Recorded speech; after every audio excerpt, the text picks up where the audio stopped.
기도합시다. 하나님 아버지 감사합니다. 성령 하나님, 이 시간 함께하여 주시어 저의 부족하고 연약한 모습들은 감추어 주시고 오직 하나님의 말씀만이 드러나는 시간이 되게 도와주시옵소서.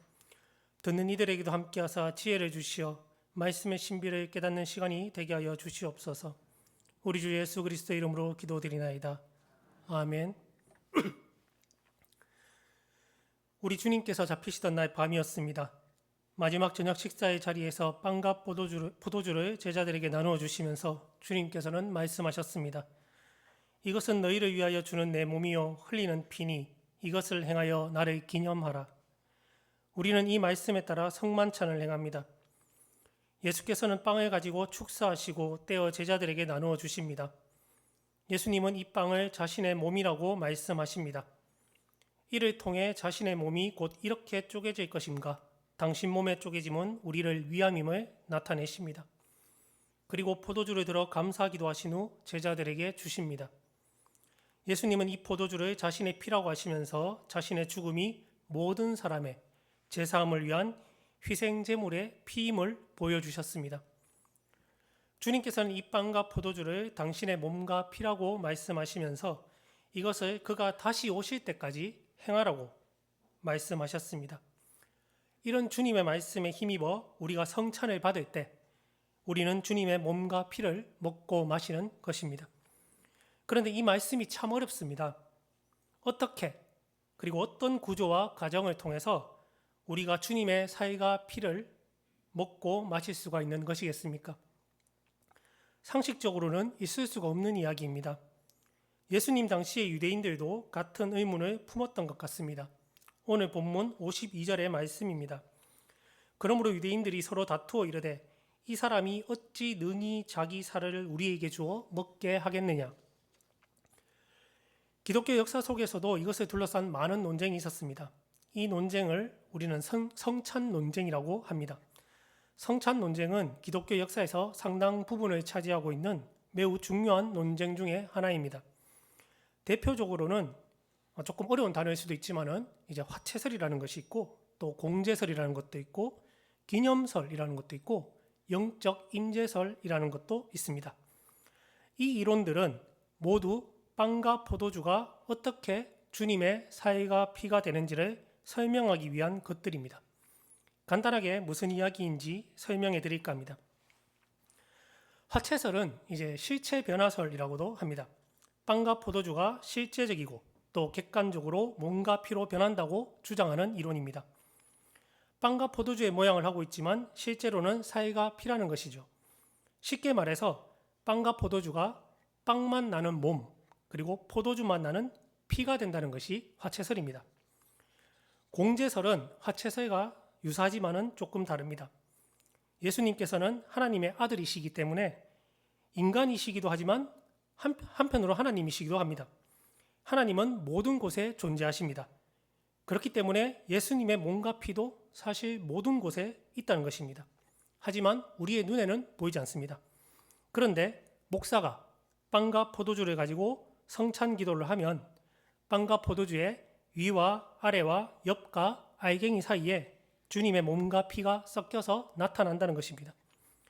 화채설이 빵과 포도주 그 자체가 몸과 피로 바뀐다고 말하는 것이라면 공제설에서는 빵과 포도주는 그대로 있는데 그 사이에 주님의 몸과 피가 함께 있다고 설명합니다. 기념설은 그딴 건 없다는 겁니다. 빵이면 빵이고 포도주면 포도주지 무슨 말장난이냐. 이 예식을 통해 그냥 주님의 죽으심과 부활하심을 기념하는 것일 뿐이다라고 주장합니다. 영적 임재설은 조금 다릅니다. 주님의 몸과 피가 성령님을 통해서 영적으로 빵과 포도주를 통해 임재한다는 것이죠. 최대한 간단하게 설명하려고 했는데 어떻게 들으셨는지 잘 모르겠습니다. 어떤 이론이 또 여러분들에게 가장 설득력 있게 다가오는지도 잘 모르겠습니다. 잠 오는 오후 예배에 목사가 괜히 이상한 소리로 우리를 힘들게 한다는 생각이 들고 계실지도 모르겠습니다. 그런데 정말 죄송하지만 맞습니다. 제가 괜히 여러분들을 힘들게 했습니다.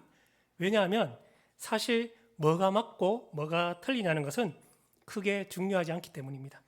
기념설과 같이 굉장히 극단적인 경우를 제외하면 사실 이 논쟁들은 궁극적으로 오늘을 살고 있는 우리가 성만찬을 통해서 2000년 전 이 땅에 사람이 되어서 사시다가 죽으신 예수님과 어떻게 연결되고 또 하나가 되는지를 설명하려는 그런 시도들이기 때문입니다.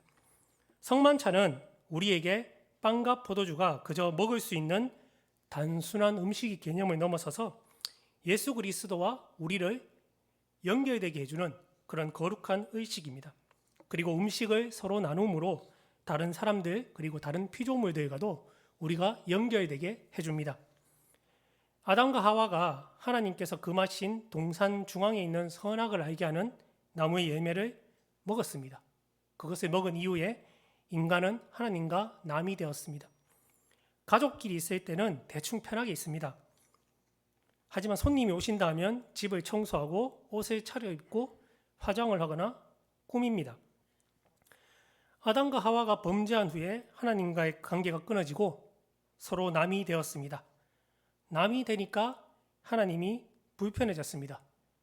그들은 벗은 것을 부끄러워하며 가렸고 하나님의 낯을 피하여 나무 사이에 숨었습니다. 아담과 하와가 범죄함으로 하나님과의 관계만 끊어진 것이 아닙니다. 아내는 남편을 속였고 남편은 아내를 원망했습니다. 이름을 지어주고 다스리던 피조물들과의 관계도 모두 끊어지고 에덴 동산에서 쫓겨나 버렸습니다. 이것이 인간의 모든 죄의 시작입니다. 성만찬은 이처럼 모든 관계가 끊어지고 고통받는 우리를 위해서 피 흘리신 예수 그리스도의 십자가 죽음 그리고 부활을 통한 관계의 회복을 상징합니다. 그리스도로 말미암아 하나님이 더 이상 남이 아니라 내 아버지가 되었습니다. 다른 사람들, 다른 피조물들과 나를 묶어서 이제 우리라고 부를 수가 있게 되었습니다. 이처럼 아담과 하와가 지은 원죄를 넘어서서 그리스도와 타인과 관계를 회복시켜주는 성찬식은 우리 그리스도교 신비의 정점에 해당하는 매우 중요한 의식입니다. 그러나 우리가 이 사실을 받아들이기 위해서는 믿음이 필요합니다. 사실 이런 이야기들은 믿음이 없이는 아무런 의미가 없는 그냥 말장난에 불과한 것들이기 때문입니다. 불신자가 옆에서 보기에는 빵이 인간의 살로 변하고 포도주가 인간의 피로 변한다거나 또는 빵 알갱이 사이로 살이 섞인다거나 성령님을 통해 영적으로 임재하느니 어쩌니 다 미친놈들이 헛소리하는 걸로밖에 보이지 않기 때문입니다. 당연히 불신자가 빵과 포도주를 보면서 예수라는 자를 생각하고 떠올리는 것도 불가능합니다. 초대교회 교우들은 성찬식에서 주님의 몸과 피를 먹는다고 했습니다. 이것 때문에 인신공양하고 식인 행위를 한다고 많은 오해를 받고 또 박해당하기도 했습니다. 이런 상황에서 믿음 없는 사람들이 빵을 먹으면서 또 포도주를 마시면서 하나님과 하나가 된다는 것을 어떻게 받아들일 수가 있겠습니까? 그래서 믿음이 필요합니다. 2세기 초대교회 교부인 순교자 성 유스티누스는 첫째 호교론에서 이렇게 말합니다. 우리는 이 음식을 성찬이라고 부릅니다. 우리의 가르침이 참되다고 믿고 죄의 용서와 새롭게 태어남을 위한 씻음을 받고 그리스도께서 가르치신 대로 사는 이가 아니면 아무도 여기에 참여할 수 없습니다. 믿어야 성찬에 참여할 수 있다고 말합니다. 예수님께서도 믿음을 강조하십니다. 오늘 본문 47절에서 48절 그리고 55절의 말씀입니다. 진실로 진실로 너희에게 이르노니 믿는 자는 영생을 가졌나니 내가 곧 생명의 떡이라. 내 살은 참된 양식이요 내 피는 참된 음료로다. 믿음은 성찬식의 빵과 포도주를 주님의 몸과 피로 받아들일 수 있게 합니다. 그런데 말이죠. 주님께서 성만찬의 예전을 세우시면서 궁극적으로 말씀하고 싶으셨던 것은 무엇이겠습니까? 단순히 빵과 포도주가 당신의 몸과 피로 바뀐다는 그런 마술적이고 또 미신적인 것을 강조하기 위해서였겠습니까? 오늘 본문 56절에서 57절까지의 말씀입니다. 내 살을 먹고 내 피를 마시는 자는 내 안에 거하고 나도 그의 안에 거하나니 살아계신 아버지께서 나를 보내심에 내가 아버지로 말미암아 사는 것 같이 나를 먹는 그 사람도 나로 말미암아 살리라. 내 살을 먹고 내 피를 마시는 자는 내 안에 거하고 나도 그의 안에 거하겠다고 말씀하고 계십니다. 나로 말미암아 산다고 말씀하십니다. 믿음은 빵과 포도주가 예수님의 몸과 피가 되게 해주는 것을 넘어서서 주님을 먹음으로 인해 주님과 연합하여 사는 것을 또한 가능하게 합니다. 그리고 더 나아가서 예수님과 하나가 되어 하나님과의 관계가 회복될 때에 다른 사람 그리고 다른 피조물과의 관계도 회복됩니다. 성찬의 빵과 포도주를 나눔으로써 이기적인 모습에서 벗어나서 내 이웃 또 내 나라 또 우리 사는 세계에 대해서 관심을 가지게 됩니다. 주님께서는 성찬을 통해서 관계의 회복과 확장을 보여주십니다. 영국 성공의 캔터베리 대주교를 지낸 로안 윌리엄스는 이렇게 이야기합니다. 성찬례 안에서 예수 그리스도는 우리에게 내가 너희 무리를 원한다 라고 말씀하십니다. 나와 하나님 관계를 회복시키신 예수님께서는 나뿐만 아니라 우리 모두를 원하십니다. 모든 사람을 환영하며 그들과 교제하고 관계가 회복되기를 원하십니다. 예수님께서는 사람을 차별하지 않으셨습니다. 창녀의 향유도 기쁘게 받으셨고 세리였던 삭개오도 환영하며 맞이하셨습니다. 부정하게 여겨졌던 혈루증 여인을 향해서도 마음을 편하게 먹고 가라고 위로하셨습니다. 모두가 멀리하던 부정한 사람들, 세리나 창녀들을 환영하셨고 그들과 교제하셨습니다. 예수님은 유대 공동체와의 관계에서 끊어져서 외로이 살아가던 사람들의 고통에 공감하고 함께 아파하셨습니다. 자신과 상관없다고 여기지 않으셨습니다. 그리고 그들과 친교를 나누셨습니다. 잡히시던 날 밤 마지막 성찬의 자리에서도 예수님은 모든 제자들에게 성찬을 베푸셨습니다. 예수님을 배반하고 팔아넘겼던 이스카리옷의 유다에게도, 예수님을 3번 부인할 베드로에게도, 또 십자가에 달려 돌아가실 때 도망갈 제자들에게도 말입니다. 그들의 연약함을 탓하지 않으시고 오히려 그럴 수밖에 없는 사람의 연약함을 불쌍히 여기시고 성부 하나님께 기도하셨습니다.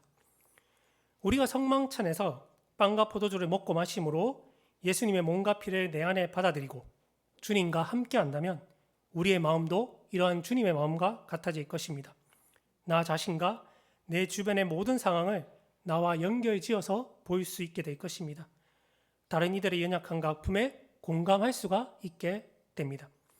인간은 하나님과의 관계가 회복되고 하나가 될수록 다른 사람에게 대해서 더욱 너그러워지게 됩니다. 세상을 사랑하사 독생자를 주신 하나님의 마음으로 세상을 보게 되기 때문입니다. 그들에게 관심을 가지고 기쁨과 고통에 공감하며 함께 나누게 됩니다. 연민의 마음으로 상대를 보게 됩니다. 내 이웃, 다른 사람들을 보며 차별하며 배척하거나 또는 이 사람이 나와 아무런 관계가 없는, 상관없는 그런 존재가 아니라 그들도 나처럼 주님께 초대받고 환영받는 사람임을 진심으로 인정하게 됩니다. 하나님과 또 사람과의 관계가 온전히 회복된 예수님의 주변은 생명으로 가득했습니다. 죽은 자가 살아났고 병든 자가 치유를 받았습니다. 누구도 배고프지 않았고 목마르지 않았습니다. 소외되지 않았습니다. 그런데 우리의 실제 삶은 어떠합니까? 십자가의 도를 어리석게 생각하며 우리 마음에 드는 것, 목적에 도움이 되는 사람만 봅니다. 다른 사람의 고통과 아픔에 무관심합니다. 내 목적, 내 이익만을 생각합니다. 세상은 예수님과 정반대의 이야기를 합니다. 내 이웃, 공동체, 피조물을 예수님의 마음을 가지고 예수님의 마음으로 관심을 가지고 바라보지 못하게 합니다. 관계를 끊고 홀로 살게 하며 서로 경쟁하며 연결되지 못하게 합니다. 나와 상관없다고 생각하게 만듭니다. 바울 사도 당시 고린도 교회도 마찬가지였습니다. 고린도 교회의 경우 부유한 사람들이 주의 만찬에 서로 나누지 않고 먼저 와서 혼자 먹었습니다. 그래서 나중에 온 사람들은 그것을 먹을 수가 없었습니다. 고린도 교회의 부유한 사람들은 늦게 오는 사람들을 기다리지 않고 자기만을 생각해서 먼저 차려놓은 음식을 먹어버렸습니다. 그래서 늦게 오는 사람들은 먹을 것이 없어서 굶게 되는 사태가 벌어졌죠. 주의 만찬에 늦게 참석할 수밖에 없는 사람들은 이제 주로 노동자나 노예를 포함한 가난하고 신분이 낮은 사람들이었습니다. 이들은 자기에게 맡겨진 일들을 다 마쳐야 교회에 올 수 있었으므로 늦을 수밖에 없었습니다. 그리고 가진 것이 많지 않았기에 스스로 먹을 음식을 들고 올 수도 없었습니다. 그 결과 고린도 교회의 어떤 사람은 아무것도 먹지 못해 배가 고팠지만은 어떤 사람은 너무 많이 먹어서 술에 취하기도 했습니다. 부유한 사람들은 늦게 오는 사람들이 왜 늦을 수밖에 없는지 그 사정에 대해서 아무런 관심이 없었습니다. 그들이 아무것도 먹지 못하는 것에 대해서도 안타까워하지 않았습니다. 늦게 온 사람들이 느낄 자괴감과 부끄러움에 대해서도 공감하지 못했고 그들의 배고픔에 대해서도 아무런 연민을 느끼지 못했습니다. 늦게 왔으니까 당연히 굶는 거 아닌가? 이렇게 생각했겠죠. 그들이 배고프든 말든 그게 나와 무슨 상관이냐? 이렇게 생각했을 것입니다. 성찬은 하나님과의 관계의 회복이며 다른 사람, 피조물과의 관계의 회복을 나타내지만 고린도 교회의 교인들은 성찬을 통해서 분열과 차별 그리고 관계의 단절을 보여주었습니다. 바울 사도는 이를 강하게 책망합니다. 이는 합당하지 않게 주님의 빵을 먹거나 주님의 잔을 마시는 것이며 주님의 몸과 피를 범하는 범죄라고 이를 규정합니다. 바울 사도는 성찬을 먹기 전에 자기를 살펴야 한다고 말합니다. 자기를 살핀다는 것은 자기 안에 있는 타인에 대한 무관심, 단절된 관계, 배려하지 못하는 것에 대한 성찰을 말합니다. 이런 관계의 단절 그리고 무관심 때문에 고린도 교회 교우들 가운데 몸이 약한 사람 그리고 병든 사람이 많고 또 죽은 사람도 적지 않다고 바울 사도는 지적합니다. 이처럼 타인에 대한 무관심은 교회가 그리고 나라가 세상이 죽음에 이르게 하는 원인이 됩니다. 오늘날 우리 사회를 지배하고 있는 신자유주의는 철저하게 진화론에 근거하고 있습니다. 사회가 발전하기 위해서는 약육강식의 질서가 작동해야 한다는 것입니다. 그래서 약한 사람들, 능력이 없어서 경쟁에서 도태된 사람들을 도와주는 것은 사회적 역량의 낭비라고 생각합니다. 그래서 이것이 사회 발전에 저해가 된다고 주장합니다. 더불어 살아간다는 것은 신자유주의에서는 발전을 가로막는 죄악입니다. 이런 환경에서는 다른 사람을 도울 여유는 없습니다. 나 혼자 살아남기도 바쁘니 다른 사람, 다른 피조물에 대해서는 당연히 관심을 가질 틈이 없습니다. 관계는 단절되고 모든 것은 내가 살아가기 위한 수단이 될 뿐입니다. 자연스럽게 고린도 교회의 교인들처럼 다른 사람의 처진 아픔 또 고통에 무관심해지고 배려하지 못하고 공감하지 못하게 되었습니다. 코로나 이후로 이런 경향은 더욱 심해진 것 같습니다. 최근 우리나라에서 일어난 많은 비극들과 또 그에 대한 사람들의 반응을 보면 이는 더욱 명백해집니다. 최근에 경북과 경남 지역에 큰 산불이 있었습니다. 30명의 생명이 사라지고 많은 피해를 입었습니다.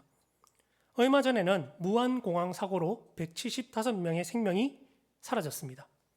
그리고 약 2년 전 이태원에서도 압사 사고가 나서 수백 명이 죽거나 다쳤습니다. 자식을 잃은 부모들의 슬픔, 그리고 가족, 친지, 친구를 잃은 사람들의 아픔이 얼마나 클까요? 그런데 신문 기사나 뉴스를 보면 이들의 아픔보다는 이 사람들이 보험금이나 보상금을 얼마나 받는지, 누가 받는지 그런 거에 대해서 더 관심을 보입니다. 심지어 야, 그 정도 돈 받았으니까 괜찮은 거 아니냐 이렇게 이야기하는 사람들도 많습니다. 이번에 우리 지역이 산불 때문에 피해가 참 큽니다. 교회도 불타고 집도 불타고 삶의 터전, 재산을 다 잃고 고통받는 사람들이 너무나 많습니다. 이런 사람들의 빨리 불을 끄고자 하는 조급한 마음 그리고 그 아픔에도 불구하고 어떤 사람들은 자신의 정치적 태도에 따라서 기부를 취소하고 애도를 거부합니다. 며칠 전에는 경남 창원에 있는 야구장에서 낙한 구조물에 맞아서 여성 관중 3명이 다쳤습니다. 그 중에 20대 여성 1명이 결국 숨을 거두고 말았습니다. 이 사고로 인해서 경기가 취소되었는데 한 스포츠 신문 기자가 이 사건을 이야기하면서 이것을 희소식이다, 호재다라고 표현했습니다. 투수들의 등판이 하루씩 미뤄져서 체력 보충에 도움이 되고 상대팀과 선발 투수의 순서상 유리해졌다는 이유 때문이었습니다. 사람의 죽음 그리고 그로 인한 슬픔과 고통에 공감하기보다는 나와 유불리를 따지는 모습이 너무나 적나라하게 드러납니다. 이런 일들이 나랑 아무 상관이 없다고 생각하기 때문에 나타나는 현상입니다. 다른 사람뿐 아니라 피조물에도 무관심했고 배려가 없었습니다. 그 결과 자연환경은 파괴되었고 기후변화는 가속화되고 있습니다. 이번 산불 역시 기후변화의 결과물이었습니다. 우리는 자기 이익을 위해 남들보다 영리하게 행동한다고 생각했지만 돌아오는 것은 파괴와 죽음뿐임을 봅니다. 세상이 우리에게 주는 것은 결국 죽음입니다. 관계의 단절은 죽음을 불러옵니다. 단절되고 분열된 우리 사는 세상에 죽음의 그림자가 짙게 깔려 있음을 봅니다. 하지만 예수님께서는 이런 죽음의 세상에 오셔서 우리에게 영생을 약속하십니다. 이를 위해 서로 사랑하며 돌보고 환영하며 살아가라고 하십니다. 당장 손해를 보는 것 같고 죽을 것 같지만 죽기는커녕 이것이 살 길입니다. 주님 안에, 내 안에, 내가 주님 안에 우리가 서로 내주하고 있기 때문입니다. 예수님께서 이 사실을 성찬을 통해 먼저 우리에게 증명해 보이셨습니다. 주님이 내 안에, 내가 주님 안에, 이것이 빵과 포도주를 주님께서 자신의 몸과 피에 일치시키는 이유입니다. 나를 먹는 그 사람도 나로 말미암아 살리라. 그래서 우리가 믿음을 가지고 주님의 몸과 피를 내 안에 받아들이는 것이 중요한 것입니다. 성찬을 커뮤니온이라고도 합니다. 커뮤니온은 친교, 교제, 일치를 뜻합니다. 친교는 친밀하게 사귐, 또 관계 맺음을 뜻합니다. 예수 그리스도로 말미암아 우리는 하나님과 또 타인과 모든 피조물과 관계를 회복하고 하나로 연결되었습니다. 이제 그 어떤 것도 나와 상관없는 것은 없습니다. 불교의 인과법에 따르면 원인이 있다고 반드시 결과가 있는 것은 아니지만 이 세상에 원인 없는 결과는 없습니다. 그런데 원인 중에는 우리가 일반적으로 원인이라고 생각조차 하지 않는 원인들도 있습니다. 하나의 사건이 발생할 때 그 사건 자체를 제외한 다른 모든 사건들은 그 사건의 원인입니다. 왜냐하면 그 사건의 발생을 막지 않았기 때문입니다. 이 논리에 따르면 이번 산불에는 제 책임도 있습니다. 왜냐하면 산불 나는 것을 막지 않았기 때문입니다. 이와 같은 일종의 소극적 원인을 불교에서는 능작인, 곧 존재케 하는 원인이라고 부릅니다. 지금 누군가가 고통을 당하고 있다면 그 고통의 원인은 바로 나입니다. 누군가가 죽었다면 그 죽음의 원인은 바로 나입니다. 너와 나와 그는 상호 의존하고 있으며 서로 의존하기에 동등하고 하나입니다. 다시 말해 모든 것이 나와 상관이 있습니다. 우리를 위해 고난을 당하신 예수님의 아픔을 묵상하며 우리의 죄를 돌아보는 사순절 기간입니다. 죄는 관계의 단절을 뜻합니다. 하지만 예수 그리스도께서 죄를 이기셨습니다. 내가 주님 안에 거하고 주님께서 내 안에 계시니 죄는 더 이상 우리를 지배하지 못합니다. 성찬식의 살과 피가 이를 상징합니다. 그러므로 회복된 관계 위에서 우리는 죽음을 넘어 생명을 향해 한 발 더 나아가야 합니다. 즐거워하는 자들과 함께 즐거워하고 우는 자들과 함께 울라라는 주님의 말씀에 따라 외로이 고통받는 우리 이웃들 또 피조물들의 아픔에 공감하고 배려하며 또 위로하는 마음을 품은 사람들이 되었으면 좋겠습니다.